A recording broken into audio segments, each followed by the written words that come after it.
suatu masa yang jauh di masa lampau, di tengah kekuasaan Romawi di wilayah Yudea, ada sebuah lembaga yang sangat berpengaruh dalam kehidupan masyarakat Yahudi. Lembaga ini dikenal dengan nama Sanhedrin. Sanhedrin adalah dewan tertinggi Yahudi yang bertanggung jawab atas masalah hukum, keagamaan, dan administratif. Kehadirannya mencerminkan keinginan bangsa Yahudi untuk menjaga hukum Taurat dan tradisi leluhur mereka di tengah tekanan kekuasaan asing. Sekitar abad ketiga sebelum Masehi, orang-orang Yahudi yang kembali dari pembuangan Babilonia merasa perlu untuk memperkuat kembali struktur masyarakat mereka. Pada masa itu, pengaruh imam-imam besar sangat kuat dan mereka memimpin Sanhedrin dengan penuh wibawa. Imam-imam besar ini bukan hanya pemimpin agama, tetapi juga tokoh politik yang disegani. Dalam suasana inilah Sanhedrin mulai tumbuh dan berkembang. Dewan Sanhedrin terdiri dari 71 anggota yang dipimpin oleh seorang imam besar sebagai kepala. Mereka berkumpul di dalam bait suci di Yerusalem untuk membahas dan memutuskan berbagai hal, mulai dari kasus kriminal hingga masalah keagamaan. Keberadaan Sanhedrin memberikan stabilitas hukum dan moral bagi masyarakat Yahudi. Setiap keputusan yang diambil berdasarkan hukum Taurat dan tradisi oral yang diwariskan dari generasi ke generasi. Selama masa kejayaannya, Sanhedrin berperan penting dalam kehidupan sehari-hari masyarakat Yahudi.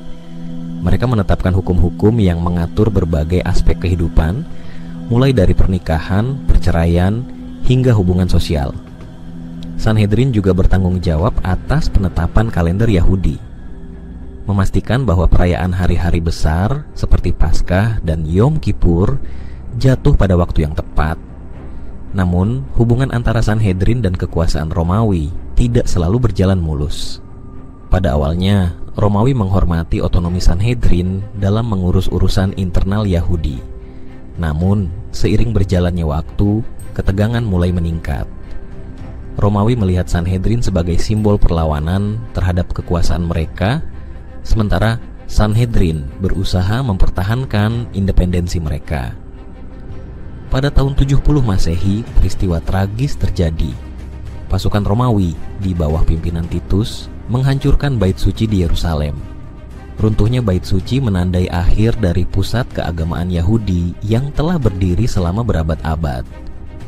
Sanhedrin kehilangan tempat berkumpul utamanya dan harus mencari cara untuk tetap bertahan. Meskipun kehilangan bait suci, Sanhedrin tidak menyerah. Mereka memindahkan tempat pertemuan mereka ke Yafneh, sebuah kota kecil di pesisir selatan Yudea.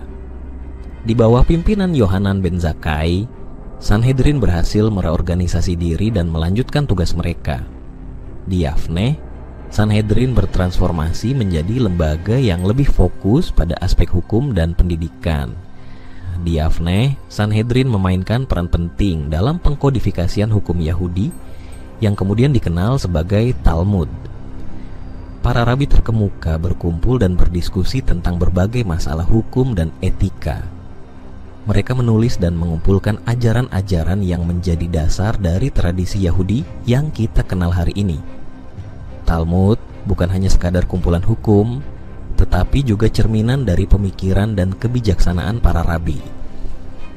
Selama periode ini, Sanhedrin mengalami banyak tantangan. Tekanan dari kekaisaran Romawi semakin keras, dan hubungan antara Yahudi dan Romawi semakin tegang. Meski begitu, Sanhedrin tetap bertahan dan terus bekerja demi kebaikan masyarakat Yahudi. Mereka mengajarkan nilai-nilai moral dan etika yang kuat, serta memberikan panduan bagi kehidupan sehari-hari. Pada abad keempat Masehi, Sanhedrin mengalami penurunan yang signifikan.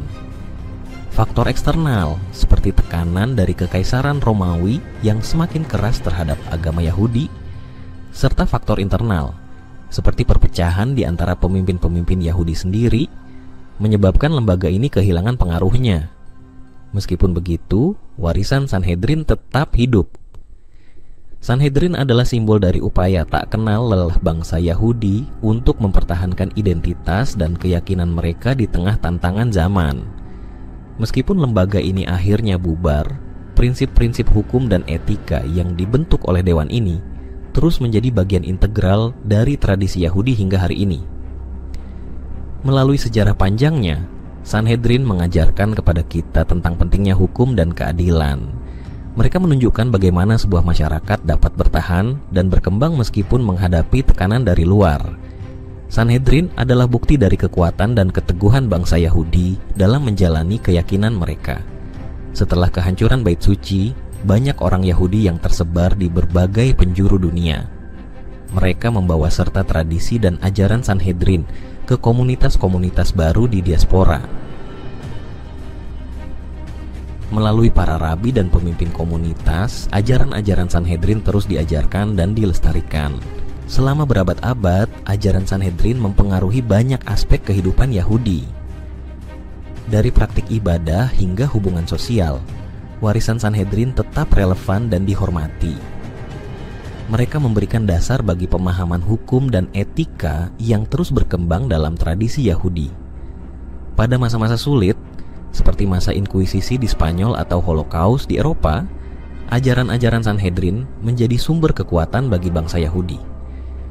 Mereka mengingatkan masyarakat Yahudi untuk tetap teguh dalam iman dan nilai-nilai mereka, meskipun menghadapi ancaman dan penganiayaan. Sanhedrin juga berperan penting dalam perkembangan pendidikan Yahudi. Mereka mendirikan akademi-akademi dan yeshiva-yeshiva yang menjadi pusat pembelajaran hukum dan teologi. Di tempat-tempat ini, para pelajar mempelajari Talmud dan ajaran-ajaran para rabi, memastikan bahwa pengetahuan dan tradisi Yahudi terus diwariskan. Selama abad pertengahan, ajaran Sanhedrin berpengaruh pada kehidupan masyarakat Yahudi di Eropa, Timur Tengah, dan Afrika Utara. Komunitas-komunitas Yahudi di daerah-daerah ini mengadopsi dan menyesuaikan ajaran-ajaran tersebut dengan konteks lokal mereka, menciptakan variasi tradisi yang kaya dan beragam. Dalam banyak cara, Sanhedrin adalah jembatan antara masa lalu dan masa depan. Mereka menjaga warisan leluhur dan memastikan bahwa ajaran-ajaran tersebut tetap relevan dalam menghadapi tantangan zaman.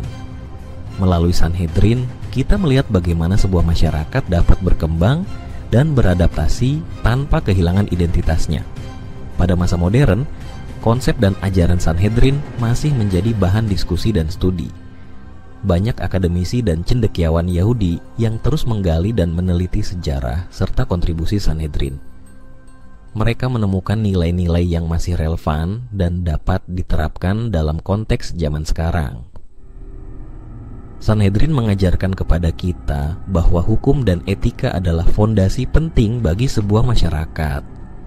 Mereka menunjukkan bahwa meskipun dunia terus berubah, nilai-nilai dasar seperti keadilan, kebenaran, dan moralitas tetap penting. Warisan Sanhedrin adalah bukti dari komitmen bangsa Yahudi terhadap prinsip-prinsip ini. Melalui perjalanan panjangnya, Sanhedrin telah meninggalkan jejak yang mendalam dalam sejarah Yahudi dan dunia. Mereka adalah simbol dari kekuatan, keteguhan, dan kebijaksanaan yang telah menginspirasi banyak generasi. Kisah Sanhedrin adalah kisah tentang keberanian dan ketekunan dalam menghadapi tantangan, serta komitmen untuk menjaga nilai-nilai yang mendasar bagi kehidupan. Bagi mereka yang ingin memahami lebih dalam tentang sejarah dan pengaruh Sanhedrin, berbagai literatur dan penelitian mendalam tersedia. Sanhedrin bukan hanya sekadar lembaga hukum, tetapi juga cerminan dari semangat dan keteguhan bangsa Yahudi dalam menjalani keyakinan mereka. Sanhedrin adalah warisan berharga yang terus hidup dalam tradisi dan kehidupan masyarakat Yahudi. Melalui ajaran-ajaran mereka, kita dapat belajar banyak tentang pentingnya hukum, keadilan, dan moralitas dalam membangun sebuah masyarakat yang kuat dan bermartabat. Setiap kali kita membaca tentang Sanhedrin, kita diingatkan akan pentingnya menjaga dan melestarikan nilai-nilai yang mendasar bagi kehidupan. Mereka menunjukkan kepada kita bahwa meskipun menghadapi banyak tantangan, sebuah masyarakat dapat bertahan dan berkembang dengan menjaga prinsip-prinsip dasar mereka. Sanhedrin adalah bagian dari kisah panjang bangsa Yahudi yang penuh dengan perjuangan dan keberhasilan. Mereka adalah bukti dari kekuatan iman dan komitmen terhadap nilai-nilai yang telah diwariskan dari generasi ke generasi. Warisan Sanhedrin akan terus hidup dan menginspirasi banyak orang di masa yang akan datang. Sepanjang masa, banyak tokoh penting yang muncul dari Sanhedrin yang telah meninggalkan jejak yang mendalam dalam sejarah dan budaya Yahudi. Berikut adalah beberapa tokoh penting yang telah memainkan peran besar dalam sejarah Sanhedrin. Salah satu tokoh pertama yang sangat berpengaruh dalam Sanhedrin adalah Simeon ben Shetach. Hidup pada abad pertama sebelum Masehi, Simeon adalah seorang rabi yang dikenal karena kebijaksanaannya dan reformasi yang dilakukannya dalam sistem hukum Yahudi. Di bawah kepemimpinannya, Sanhedrin menjadi lebih terstruktur dan efektif dalam menegakkan hukum. Simeon juga dikenal karena keberaniannya dalam menghadapi tirani, termasuk menantang Raja Alexander Janneus dan istrinya, Ratu Salome Alexandra, untuk memastikan bahwa hukum Taurat ditegakkan dengan adil. Pada masa yang hampir bersamaan, Hillel yang tua muncul sebagai salah satu tokoh Sanhedrin yang paling dihormati dan diingat hingga hari ini.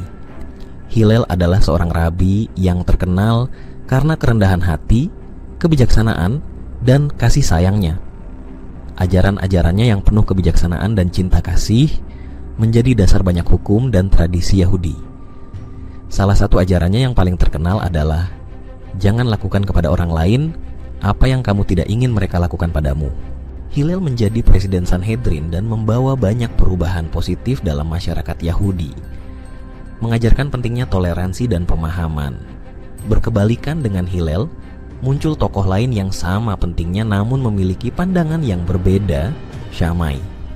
Shammai adalah rekan sekaligus rival Hillel. Dikenal karena pendekatannya yang keras dan ketat terhadap hukum. Shammai seringkali berbeda pendapat dengan Hillel mengenai berbagai interpretasi hukum Taurat. Meskipun begitu, perbedaan antara Hillel dan Shammai memberikan kekayaan dalam diskusi dan pengembangan hukum Yahudi. Keduanya adalah presiden Sanhedrin yang meninggalkan warisan yang berharga dalam tradisi Yahudi. Pada abad pertama Masehi, Yohanan ben Zakkai muncul sebagai tokoh penting lainnya. Setelah kehancuran Bait Suci kedua pada tahun 70 Masehi, Yohanan ben Zakkai memainkan peran krusial dalam memindahkan pusat pembelajaran Yahudi ke Yavne dan memastikan kelangsungan Sanhedrin. Dia dikenal karena kecerdasan dan visi jangka panjangnya. Di bawah kepemimpinannya, Sanhedrin berfokus pada pengkodifikasian hukum dan tradisi Yahudi yang kemudian menjadi dasar Talmud. Yohanan ben Zakkai adalah sosok yang memastikan bahwa meskipun Bait Suci telah hancur, semangat dan ajaran Yahudi tetap hidup dan berkembang. Beralih ke abad kedua, kita menemukan tokoh lain yang sangat berpengaruh, Rabbi Akiva. Akiva adalah seorang rabi yang berasal dari latar belakang sederhana dan memulai pembelajarannya tentang Taurat di usia yang tidak muda. Namun, ketekunan dan dedikasinya membuatnya menjadi salah satu rabi terbesar dalam sejarah Yahudi. Akiva adalah pendukung kuat pemberontakan Bar Kokhba melawan Romawi, melihatnya sebagai upaya untuk membebaskan tanah Yahudi. Meskipun pemberontakan tersebut berakhir dengan kekalahan dan kematiannya, Rabbi Akiva meninggalkan warisan besar dalam bentuk ajaran dan interpretasi hukum yang sangat mempengaruhi Talmud. Pada periode yang lebih kemudian, kita menemukan tokoh seperti Judah Hanasi, juga dikenal sebagai Rabbi Yehuda the Prince. Judah Hanasi adalah editor utama Mishnah, kumpulan hukum Yahudi yang menjadi dasar dari Talmud. Di bawah kepemimpinannya, Sanhedrin mencapai salah satu puncak kejayaannya dalam hal intelektual dan spiritual. Judah Hanasi dikenal karena kebijaksanaannya, pengaruhnya dalam dunia politik dan agamanya, serta perannya dalam memastikan bahwa hukum dan tradisi Yahudi terdokumentasi dengan baik untuk generasi mendatang. Selain tokoh-tokoh tersebut, ada banyak lagi rabi dan pemimpin yang memainkan peran penting dalam sejarah Sanhedrin. Mereka adalah orang-orang yang berdedikasi untuk menegakkan hukum Taurat dan memimpin masyarakat Yahudi dengan kebijaksanaan dan integritas. Dalam menghadapi tantangan dan tekanan dari kekuasaan asing, Mereka tetap teguh pada prinsip-prinsip mereka dan terus bekerja untuk kebaikan umat mereka. Sanhedrin sebagai dewan tertinggi Yahudi terdiri dari para rabi dan ahli Taurat yang memiliki otoritas besar dalam hal-hal hukum dan keagamaan. Mereka memimpin masyarakat Yahudi dengan dasar hukum Taurat dan tradisi yang diwariskan dari generasi ke generasi. Namun, keberadaan Romawi sebagai penguasa wilayah tersebut mengharuskan Sanhedrin untuk berinteraksi dan bernegosiasi dengan mereka. Pada awalnya, hubungan antara Sanhedrin dan Romawi relatif damai. Romawi mengizinkan Sanhedrin untuk mengurus urusan internal Yahudi, termasuk penegakan hukum keagamaan dan adat istiadat. Ini memberi Sanhedrin ruang untuk menjalankan tugas mereka tanpa terlalu banyak campur tangan dari pihak Romawi. Namun, di balik ketenangan itu, terdapat ketegangan yang terus membara. Salah satu momen paling menegangkan dalam hubungan ini terjadi pada masa pemerintahan Pontius Pilatus sebagai gubernur Yudea. Pilatus dikenal sebagai penguasa yang keras dan tidak segan menggunakan kekerasan untuk mempertahankan kekuasaannya. Sanhedrin harus berhadapan dengan sikap keras Pilatus, terutama dalam kasus-kasus yang melibatkan orang Yahudi yang dianggap mengancam kestabilan Romawi. Contoh paling terkenal dari ketegangan ini adalah persidangan Yesus atau Nabi Isa. Sanhedrin menuduh Yesus melakukan penghujatan dan membawanya ke hadapan Pilatus untuk dihukum. Meskipun Sanhedrin memiliki otoritas hukum dalam hal-hal keagamaan, hukuman mati harus mendapat persetujuan dari gubernur Romawi. Pilatus, meskipun tidak sepenuhnya setuju dengan tuduhan tersebut, akhirnya menyerahkan Yesus untuk disalibkan demi menjaga ketenangan dan menghindari kerusuhan. Peristiwa ini mencerminkan ketegangan yang terus-menerus antara kebutuhan Sanhedrin untuk mempertahankan hukum dan tradisi Yahudi dengan tuntutan Romawi untuk menjaga kestabilan politik. Sanhedrin seringkali berada di posisi sulit, mencoba untuk memenuhi harapan masyarakat Yahudi sambil menghindari konflik dengan penguasa Romawi yang lebih kuat. Pada tahun 66 Masehi, ketegangan antara Yahudi dan Romawi mencapai puncaknya dengan pecahnya pemberontakan besar Yahudi. Selama pemberontakan ini, banyak anggota Sanhedrin yang mendukung perlawanan terhadap Romawi, sementara yang lain memilih untuk mencari jalan damai. Perpecahan ini menunjukkan betapa sulitnya posisi Sanhedrin dalam menghadapi kekuasaan asing yang menindas. Pada tahun 70 Masehi, pemberontakan tersebut berakhir dengan kehancuran Bait Suci oleh pasukan Romawi di bawah pimpinan Titus. Peristiwa ini merupakan pukulan berat bagi masyarakat Yahudi dan Sanhedrin. Bait Suci bukan hanya pusat ibadah, tetapi juga pusat kekuasaan Sanhedrin. Dengan runtuhnya Bait Suci, Sanhedrin kehilangan tempat berkumpul utamanya dan harus mencari cara untuk bertahan. Setelah kehancuran Bait Suci, Sanhedrin memindahkan pusat kegiatan mereka ke Yafneh di bawah pimpinan Yohanan ben Zakkai. Di sini, Sanhedrin mencoba untuk mereorganisasi dan menyesuaikan diri dengan kondisi baru. Mereka berusaha untuk menjaga identitas dan tradisi Yahudi sambil beradaptasi dengan kenyataan hidup di bawah kekuasaan Romawi yang semakin ketat. Selama periode ini, Sanhedrin berfokus pada pengembangan hukum dan pendidikan. Mereka mengkodifikasikan ajaran-ajaran yang kemudian menjadi bagian dari Talmud. Ini adalah upaya untuk menjaga warisan Yahudi dan memastikan bahwa generasi mendatang dapat tetap mempertahankan identitas mereka meskipun tanpa Bait Suci. Hubungan antara Sanhedrin dan Romawi tidak selalu dipenuhi dengan permusuhan. Ada juga momen-momen kompromi dan kerjasama. Misalnya, beberapa rabi dari Sanhedrin berusaha untuk menjalin hubungan baik dengan para penguasa Romawi. Mereka mengunjungi Roma dan berdialog dengan para pejabat Romawi untuk mencari cara hidup berdampingan dengan damai. Namun, tekanan dan penganiayaan dari Romawi terhadap masyarakat Yahudi tidak dapat dihindari. Pada abad kedua Masehi, pemberontakan Bar Kokhba meletus sebagai bentuk perlawanan terhadap Romawi. Setelah pemberontakan ini dipadamkan dengan kekerasan, Romawi semakin keras terhadap Yahudi dan membatasi kegiatan keagamaan mereka, Sanhedrin pun mengalami tekanan yang semakin besar dan akhirnya kehilangan banyak pengaruhnya. Di masa lalu, di tanah Yudea yang penuh dengan sejarah dan pergolakan, terdapat sebuah lembaga yang dikenal dengan nama Sanhedrin. Sanhedrin adalah dewan tertinggi Yahudi yang memiliki otoritas dalam urusan hukum dan keagamaan. Lembaga ini dipimpin oleh para rabi dan ahli Taurat yang berkomitmen untuk menegakkan hukum Taurat dan menjaga tradisi leluhur. Namun, dalam perjalanan sejarahnya, Sanhedrin juga dikenal karena perburuannya terhadap para nabi yang mereka anggap sebagai ancaman.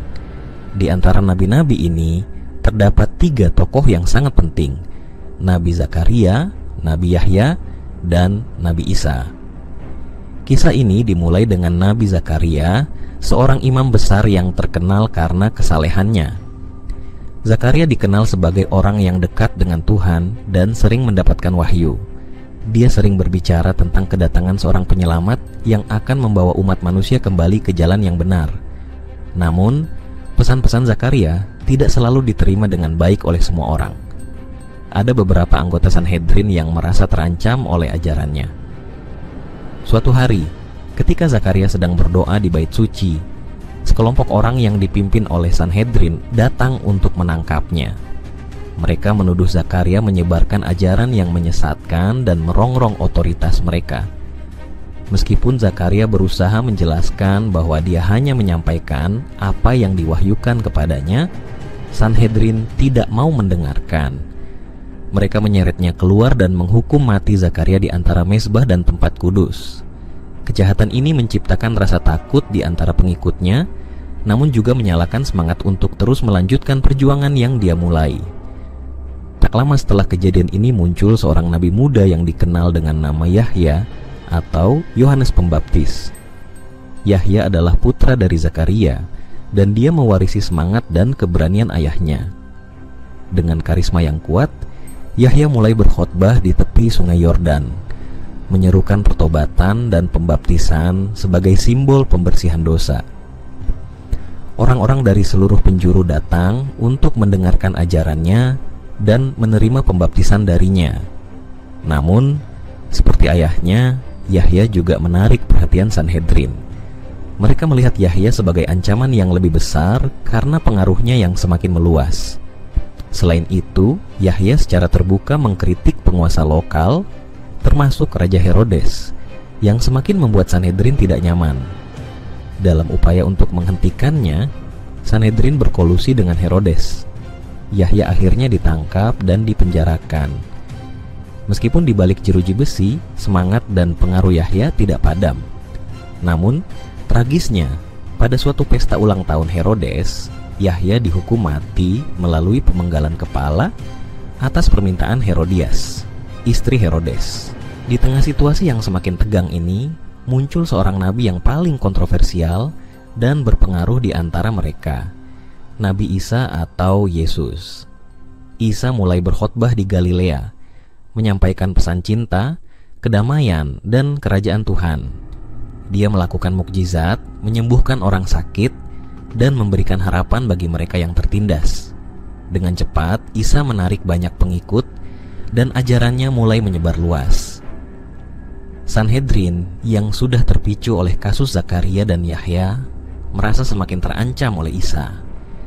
Mereka melihatnya sebagai ancaman besar yang dapat mengguncang fondasi kekuasaan mereka dan memicu pemberontakan terhadap Romawi.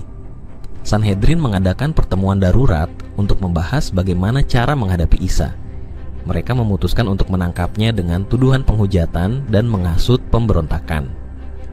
Pada malam yang tenang, ketika Isa sedang berdoa di Taman Getsemani bersama para muridnya, sekelompok tentara yang dipimpin oleh Yudas Iskariot datang untuk menangkapnya. Isa dibawa ke hadapan Sanhedrin, di mana dia diinterogasi dan dituduh berbagai macam kejahatan. Meskipun tidak ada bukti yang kuat, Sanhedrin memutuskan untuk menjatuhkan hukuman mati kepada Isa. Namun, karena Yudea berada di bawah kekuasaan Romawi, hukuman mati harus disahkan oleh gubernur Romawi, Pontius Pilatus. Sanhedrin membawa Isa ke hadapan Pilatus, menuduhnya sebagai ancaman politik yang mengklaim dirinya sebagai raja. Pilatus, meskipun awalnya enggan, akhirnya menyerah pada tekanan Sanhedrin dan massa yang berteriak untuk menyalibkan Isa. Isa disalibkan di Bukit Golgota dengan kesakitan yang luar biasa, namun tetap menunjukkan kasih dan pengampunan kepada mereka yang menghukumnya. Kematian Isa menimbulkan duka mendalam di antara para pengikutnya, tetapi juga menyalakan semangat baru untuk menyebarkan ajarannya. Dalam ajaran Islam, Isa tidak benar-benar mati disalib, melainkan diangkat ke langit oleh Allah Subhanahu wa Ta'ala dan akan kembali di akhir zaman sebagai salah satu tanda-tanda kiamat. Kisah perburuan dan eksekusi Zakaria, Yahya, dan Isa oleh Sanhedrin adalah cerita tentang ketegangan antara kebenaran dan kekuasaan. Para nabi ini datang dengan pesan-pesan yang menantang status quo, menyerukan perubahan dan pertobatan. Namun, Sanhedrin yang merasa terancam oleh pengaruh mereka menggunakan kekuasaannya untuk membungkam suara-suara tersebut. Meskipun begitu, ajaran-ajaran para nabi ini tidak bisa dibungkam selamanya. Mereka terus hidup dalam hati dan pikiran banyak orang, menginspirasi generasi demi generasi untuk mencari kebenaran dan keadilan. Kisah mereka adalah pengingat bahwa kekuatan iman dan keberanian untuk berbicara kebenaran dapat mengatasi segala bentuk penindasan. Dalam refleksi atas peristiwa-peristiwa ini, kita belajar bahwa meskipun ada upaya untuk membungkam kebenaran, suara-suara yang berani selalu menemukan cara untuk terdengar. Warisan Zakaria, Yahya, dan Isa mengajarkan kita tentang pentingnya keteguhan dalam iman dan komitmen terhadap nilai-nilai kebenaran, keadilan, dan kasih.